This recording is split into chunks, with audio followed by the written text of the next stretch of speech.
Selden was followed as chair by Dr. Dan Foster, an expert in metabolism who knew well the culture of UT Southwestern and the inner workings of the Department of Internal Medicine.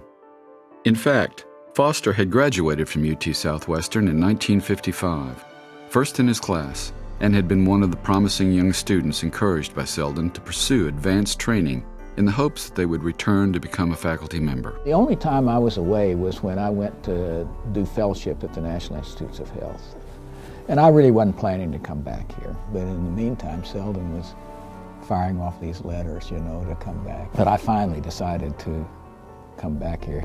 Selden was very persuasive. And it's probably the smartest thing I ever did. Upon his return to UT Southwestern, Foster was mentored by Marvin Sipperstein, whom Foster credits with advancing the Department of Internal Medicine in a significant way. A lot of the people who were sort of stars here worked with him at the time, because he started establishing a scientific meeting every week, and it was packed. So Joe Goldstein trained with him when he was a student here. Gene Wilson trained with him.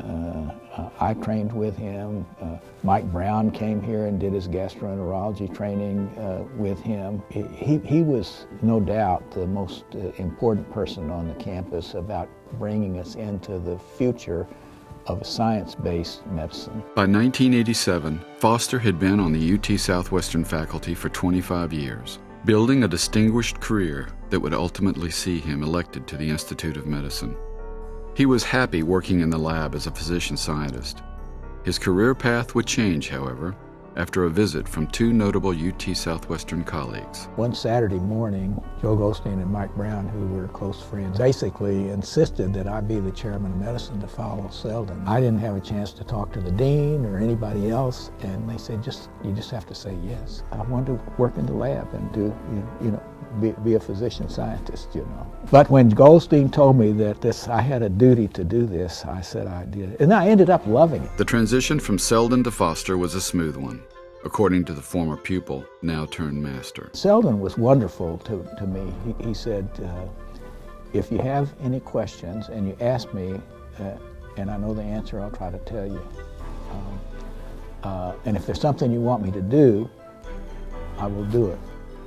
But I am not going to interfere with your chairmanship. And the whole time I was there for 16 years, and he never did that. As the new leader of internal medicine, Foster had his own ideas on who and how he wanted to run the various sections of the department, but he purposely took a cautious approach entering the job. At the same time, the chairman, the CEO of Baylor Hospital, Boone Powell's, his father had been the CEO over there, and he wanted to give me the advice that his father had told him when he took over. He said, paint the lobby so they'll know somebody new is here.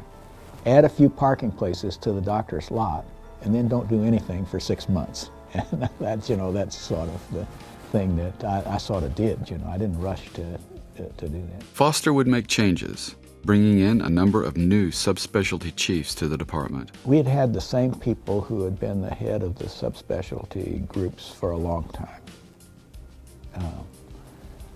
And I thought that I ended up over the first several years of asking people to step down from their leadership of a unit. We recruited a number of other people here. For example, we were not in the bone marrow transplant business, and I had to get a bone marrow transplant person. And Bob Collins, who runs that program for us now, was in private practice, but his mentor, he trained at UCLA, told me, he said, there's a guy practicing here that you ought to try to hire and get started on this. One of the first people that I brought in was a cardiologist called Sandy Williams. John Dietschy was the head of that search committee. He was at Duke. He subsequently went back to be the dean at Duke years later, but he was the one who got the Dallas Heart Study here. And then when he left, then I recruited Joe Hill, who's now the chief of cardiology here. So we had a lot of outstanding people in there.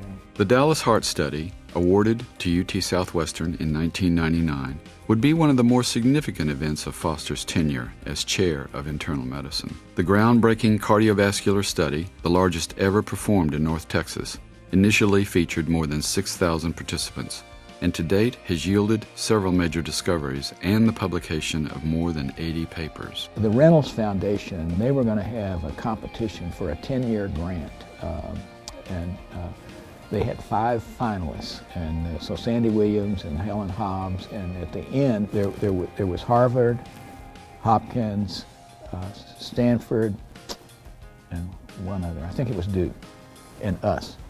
And we were all sitting in the, some of us were just sitting in the faculty club when the phone rang, and it was for Sandy Williams, and we found out that we had won this. That they only gave one. This was a huge grant, and started the Dallas Heart Study, which has been a gold mine of genes and things of that sort, and so that was a major triumph. Other notable achievements during Foster's chairmanship included the creation of liver and lung transplant programs in collaboration with other departments. He also focused a good portion of his interest and energy on the development of internal medicine residents. What we were very successful in was training residents and chief residents. And we have a large number of my chief residents are back on the faculty here now. And we sent them off to places to train, and then just sort of like Selden did, brought them back here on the faculty. A lot of the chairs at major hospitals and major medical schools didn't spend much time with their chief residents and so forth.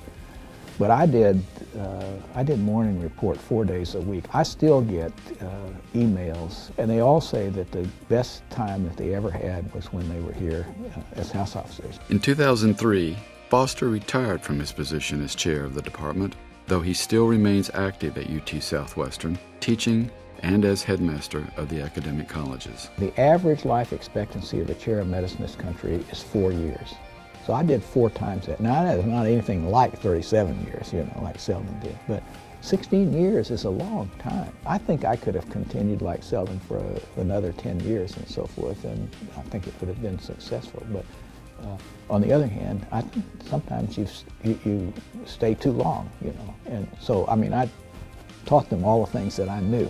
I knew a lot more science because I read extensively and still do, and I still do lots of teaching and so forth. But I just thought it was time.